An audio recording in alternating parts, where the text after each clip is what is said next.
Price the Lord. അല്പനേരത്തെ ചിന്തയ്ക്കായി നമുക്ക് ഒരു ദൈവവചനം വായിച്ച് ഷെയർ ചെയ്യാൻ ആഗ്രഹിക്കുകയാണ്. കേൾക്കുന്ന വചനം നമ്മുടെ ജീവിതത്തിൽ അനുഗ്രഹമായി തീരുവാൻ തക്കവണ്ണം ദൈവത്തിൻ്റെ സാന്നിധ്യം അനുഭവിപ്പാൻ, ദൈവത്തിൻ്റെ ആത്മാവ് ഇടപെടുവാൻ നമുക്ക് പ്രാർത്ഥനയോടെ ആയിരിക്കാം. അതിനായി 1 രാജാക്കന്മാർ 17:1 വായിക്കുന്നു. 1 രാജാക്കന്മാർ 17:1 വാക്യം. എന്നാൽ ഗിലെയാദിലെ തിശ്ബയിൽ നിന്നുള്ള തിശ്ബ്യനായ ഏലിയാവ് ആഹാബിനോട്, ഞാൻ സേവിച്ചു നിൽക്കുന്ന ഇസ്രായേലിൻ്റെ ദൈവമായ യഹോവയാണ്, ഞാൻ പറഞ്ഞല്ലാതെ ഈ ആണ്ടുകളിൽ മഴയും ഉണ്ടാകുകയില്ല എന്ന് പറഞ്ഞു. ഈ വചനത്തിൽ നിന്ന് നമുക്ക് അല്പനേരം ദൈവവചനം ശ്രദ്ധിക്കാം. നമ്മൾ ഏലിയ പ്രവാചകനെപ്പറ്റി പഠിക്കുമ്പോൾ ദൈവത്തിൻ്റെ തിരഞ്ഞെടുപ്പ് എങ്ങനെയെന്ന് അവിടെ നമുക്ക് വ്യക്തമായി മനസ്സിലാക്കുവാൻ കഴിയും. ഏലിയ പ്രവാചകനെപ്പറ്റി ഒരു ബാക്ക്ഗ്രൗണ്ടും അവിടെ പറയുന്നില്ല. അവൻ്റെ കുടുംബമോ പാരമ്പര്യമോ അവൻ്റെ വിദ്യാഭ്യാസമോ കുടുംബശ്രേഷ്ഠതയോ ഒന്നും തന്നെ വേദപുസ്തകത്തിൽ ആ ഭാഗങ്ങളിൽ പറയുന്നതേയില്ല. ഏലിയാവിനെ തൻ്റെ വേലയ്ക്കായി എങ്ങനെ തിരഞ്ഞെടുത്തു? ഏലിയാവിനെ മരണം കാണാതെ സ്വർഗത്തിൽ എന്തുകൊണ്ട് ഏലിയാവ് കയറിപ്പോയി? ഈ വിഷയങ്ങൾക്കൊക്കെയും നമുക്ക് ഇതിൽ നിന്നൊക്കെ നമുക്ക് മനസ്സിലാക്കേണ്ടത് ദൈവത്തിൻ്റെ തിരഞ്ഞെടുപ്പിൽ ഏതോ നിഗൂഢതകൾ ഉണ്ട് എന്നാണ്. ആ രഹസ്യം ദൈവത്തിന് മാത്രമേ അറിയുകയുള്ളൂ. മനുഷ്യനത് അറിയുന്നില്ല. മനുഷ്യനത് മനസ്സിലാക്കണമെന്ന് ദൈവം ആഗ്രഹിക്കുന്നില്ല. ഒരുവൻ്റെ കഴിവ് നോക്കിയോ അവൻ്റെ പിതാക്കന്മാരുടെ ശ്രേഷ്ഠത നോക്കിയോ കുടുംബ പശ്ചാത്തലം നോക്കിയോ അല്ല എന്ന് ഏലിയാവിൻ്റെ ജീവിതത്തിൽ നിന്നും ദൈവം നമ്മെ അത് മനസ്സിലാക്കി തരുന്നു.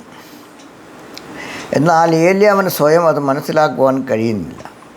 തന്നെ ദൈവം എന്തിനു തിരഞ്ഞെടുത്തു എന്ന് പലപ്പോഴും ദൈവത്തോട് മറുത്തു പറയുവാനും പിറുപിറുക്കാനും ഒക്കെ ആണ് ഏലിയാവ് ശ്രമിച്ചത്. ദൈവത്തിൽ നിന്നും തന്നെ ഒളിച്ചോടി പോകാൻ ആഗ്രഹിക്കുന്നു. എന്നാൽ ദൈവം ഏലിയാവിനെ വിട്ടില്ല. എന്താണ് ഏലിയാവിനെക്കുറിച്ചുള്ള പദ്ധതി എന്ന് അവന് മനസ്സിലായില്ല. ദൈവം അത് പലപ്പോഴും ഏലിയാവിനെ മനസ്സിലാക്കാൻ ശ്രമിച്ചു. ഈ അധ്യായങ്ങളിൽ നിന്നൊക്കെ അത് നമുക്ക് മനസ്സിലാക്കുവാൻ കഴിയും. ദൈവത്തിൻ്റെ മനുഷ്യനെക്കുറിച്ചുള്ള പദ്ധതികൾ പലപ്പോഴും മനുഷ്യന് മനസ്സിലാക്കുവാൻ കഴിയാതെ മുന്നോട്ട് പോകുമ്പോൾ ദൈവം തൻ്റെ പദ്ധതികൾ അവരിൽ കൂടെ പൂർത്തീകരിക്കാൻ ദൈവത്തിന് അവരെ പല വഴികളിലൂടെ കൊണ്ടുപോകേണ്ടതായി വരുന്നു. മനുഷ്യരായ നാം അത് മനസ്സിലാക്കുവാൻ വൈകിപ്പോകുന്നു. അപ്പോഴേക്കും കുറച്ച് ദൂരങ്ങൾ നമ്മൾ ജീവിതത്തിൽ സഞ്ചരിക്കേണ്ടതായി വരുന്നു. അതിനോടനുബന്ധിച്ച് നമുക്ക് നമ്മുടെ ജീവിതത്തിൽ ചില ദുരന്തങ്ങൾ നമ്മുടെ ജീവിതത്തിൽ ഉണ്ടാകാനും സാധ്യതകളുണ്ട്. എന്നാൽ അതിനെ തരണം ചെയ്യാനുള്ള കൃപ ദൈവം നമുക്കപ്പോൾ തരും. ഏലിയാവ് അവിടെ മനസ്സിലാക്കുകയാണ് താൻ ആരെന്നും ദൈവം ആരെന്നും. മനുഷ്യൻ എന്തെല്ലാം കൃപ പ്രാപിച്ചാലും ശക്തനായിരുന്നാലും മനുഷ്യൻ തന്നെയാണ്. അതിൽ നമ്മൾക്ക് അഹങ്കരിക്കാൻ ഒന്നും തന്നെയില്ല. ദൈവത്തിന് വേണമെങ്കിൽ ഏലിയാവിനെ തഴയാമായിരുന്നു. ദൈവസ്നേഹം എന്തെന്ന് ഏലിയാവിനെ ദൈവം മനസ്സിലാക്കി കൊടുക്കുന്നു. ദൈവം തൻ്റെ ഭക്തന്മാരെ തള്ളിക്കളയുകയില്ല, ഉപേക്ഷിക്കുകയുമില്ല. പിന്നെയും ദൈവത്തിൻ്റെ പുതിയ അഭിഷേകത്താൽ നിറച്ച് അവരെ ദൈവത്തിൻ്റെ വേലയ്ക്കായി ശക്തരാക്കി മാറ്റുകയാണ്. ഏലിയ പ്രവാചകൻ ശക്തനായിരുന്നു, വളരെ ധൈര്യശാലിയായിരുന്നു. 1 രാജാക്കന്മാർ 16:30 വായിക്കുമ്പോൾ ആഹാബ് രാജാവ് തനിക്ക് മുമ്പുണ്ടായിരുന്ന എല്ലാവരേക്കാളും അധികം അനിഷ്ടമായുള്ളത് ചെയ്തു എന്ന് അവിടെ രേഖപ്പെട്ടിരിക്കും. 1 രാജാക്കന്മാർ 17:1 ഏലിയാവ് ആഹാബിനോട് പറയുകയാണ്, ഞാൻ സേവിച്ചു നിൽക്കുന്ന ഇസ്രായേലിൻ്റെ ദൈവമായ യഹോവയാണെങ്കിൽ ഞാൻ പറഞ്ഞതല്ലാതെ ഈ ആണ്ടുകളിൽ മഞ്ഞും മഴയും ഉണ്ടാകുകയില്ല എന്ന് പറഞ്ഞു. ഏലിയാവ് പറഞ്ഞാൽ അതുപോലെ സംഭവിക്കുമായിരുന്നു. മഴ പെയ്യരുതെന്ന് പറഞ്ഞപ്പോൾ മഴ രാജ്യത്തു നിന്നും പോയി. 1 രാജാക്കന്മാർ 18:41-46 വരെ വായിക്കുമ്പോൾ ഏലിയാവ് പിന്നെയും പ്രാർത്ഥിച്ചപ്പോൾ വീണ്ടും മഴ ശക്തിയായി പെയ്തു. ഏലിയാവിന് മനസ്സിലായി താൻ വലിയ ശക്തനായ പ്രവാചകനാണ്. അത്ഭുത പ്രവൃത്തികൾ തന്നെ കൊണ്ട് ചെയ്യുവാൻ കഴിയുമെന്ന് ഏലിയാവ് മനസ്സിലാക്കി. 1 രാജാക്കന്മാർ 17-26 വരെ വായിക്കുമ്പോൾ അവിടെ മരിച്ച ബാലനെ ഏലിയാവ് ജീവിപ്പിക്കുന്നു. സാറാഫത്തിലെ വിധവയുടെ അടുക്കൽ ചെന്ന് അവിടെ ദാരിദ്ര്യം തീർത്തു കൊടുക്കുന്നു. പട്ടിണി അവളുടെ മാറി. മഴ പെയ്യുന്ന നാൾ വരെ കലത്തിലെ മാവ് തീർന്നില്ല. ഭരണിയിലെ എണ്ണയും കുറഞ്ഞു പോയില്ല. എന്നാൽ ഏലിയാവ് തൻ്റെ അമിത ബലത്തിൽ ആശ്രയിച്ച് യഹോവയ്ക്ക് അനിഷ്ടമായി ചെയ്യുന്നവരെ ഒക്കെ തകർക്കുക എന്ന ലക്ഷ്യമായിരുന്നു. 1 രാജാക്കന്മാർ 18:40 വരുമ്പോൾ ഏലിയാവ് ബാലിൻ്റെ പ്രവാചകന്മാരെ വെട്ടിക്കൊല്ലുന്നു. ആഹാബിൻ്റെ ഭാര്യയായ ഇസബേൽ രാജ്ഞിയുടെ മേശയെങ്കിൽ നിന്നും ഭക്ഷിച്ചു വരുന്ന 150 അശ്വേര പ്രവാചകന്മാരെ വെട്ടിക്കൊന്ന വിവരം ഇസ്രായേലിൻ്റെ രാജ്ഞി അറിഞ്ഞു. ഇസബേൽ രാജ്ഞി അത് അറിഞ്ഞു. ഏലിയാവിൻ്റെ ജീവൻ അപ്പോൾ ഭീഷണി ഉയർത്തുകയാണ്. എന്നാൽ ശക്തനായ ഏലിയാവ് ഇസബേൽ രാജ്ഞിയുടെ ഈ ഭീഷണിയുടെ മുമ്പിൽ ഒരു നിമിഷം ധരിച്ച് നിന്നുപോയി. ഏലിയാവിൻ്റെ ശക്തി ക്ഷയിക്കുന്നത് പോലെ തോന്നി. അവൻ്റെ ധൈര്യം തന്നെ ചോർന്നു പോയി. 1 രാജാക്കന്മാർ 19:1-4 വരെ വായിക്കുമ്പോൾ അവൻ ഭയപ്പെട്ട് എഴുന്നേറ്റ് ജീവരക്ഷയ്ക്കായി പുറപ്പെട്ടു. മരുഭൂമിയിൽ ഒരു ദിവസത്തെ വഴി ചെന്ന് ഒരു ചൂരച്ചെടിയുടെ തണലിൽ ഇരുന്നു മരിപ്പാൻ ഇച്ഛിച്ചു. ഏലിയാവ് ആകെ തളർന്നു പോയി. തൻ്റെ ജീവനെ ഭയന്നുള്ള ഒളിച്ചോട്ടം. ജീവനെ ഭയന്നപ്പോൾ ദൈവത്തെയും മറന്നു.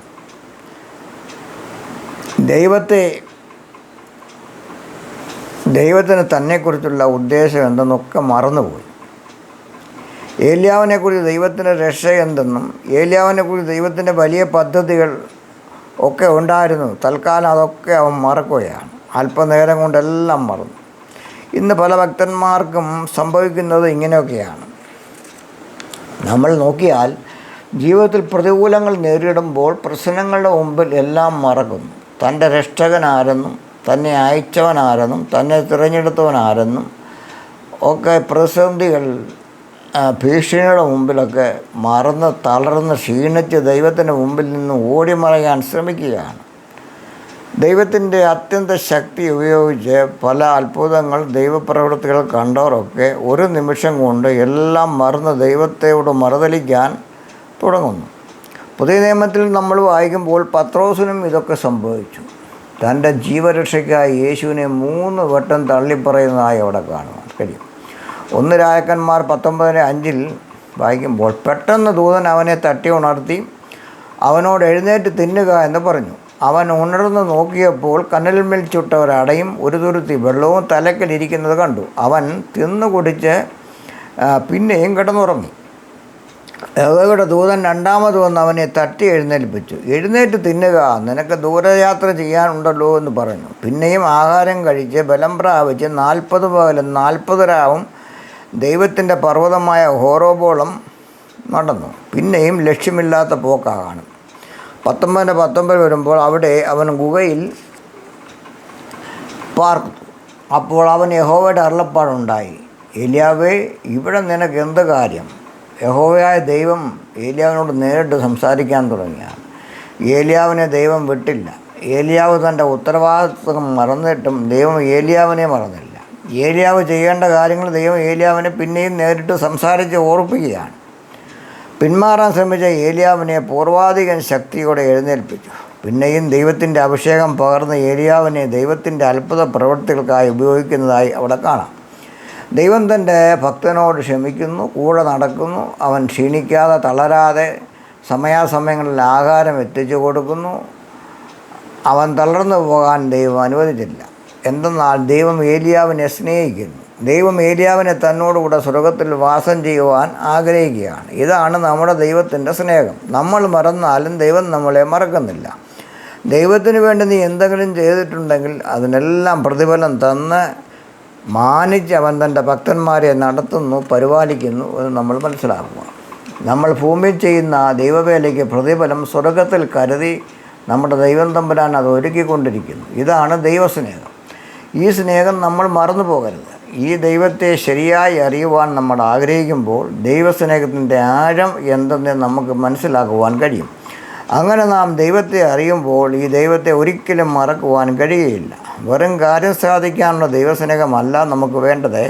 നിത്യതയിൽ ദൈവത്തോടൊപ്പം കഴിയുവാൻ ദൈവം നമ്മളെക്കുറിച്ച് ആഗ്രഹിക്കുന്നു. ഏലിയാവിൻ്റെ ജീവിതത്തിൽ നിന്ന് നാം എന്താണ് മനസ്സിലാക്കേണ്ടത്? 1, ഒരിക്കലും പറ്റാത്ത ദൈവത്തിൻ്റെ സ്നേഹം. ദൈവം ഏലിയാവിൻ്റെ കൂടെ നടക്കുകയാണ്. 2, ഭക്തൻ തളരുമ്പോൾ പുതിയ അഭിഷേകത്താൽ താങ്ങി നിർത്തുന്ന ദൈവം.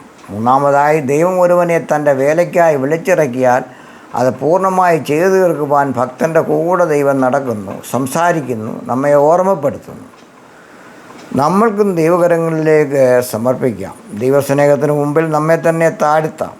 ആ സ്നേഹം നമ്മുടെ ജീവിതത്തിൽ ഒന്ന് അനുഭവിച്ചറിയുവാൻ സഹായിക്കണമേ എന്ന് പ്രാർത്ഥിക്കാം.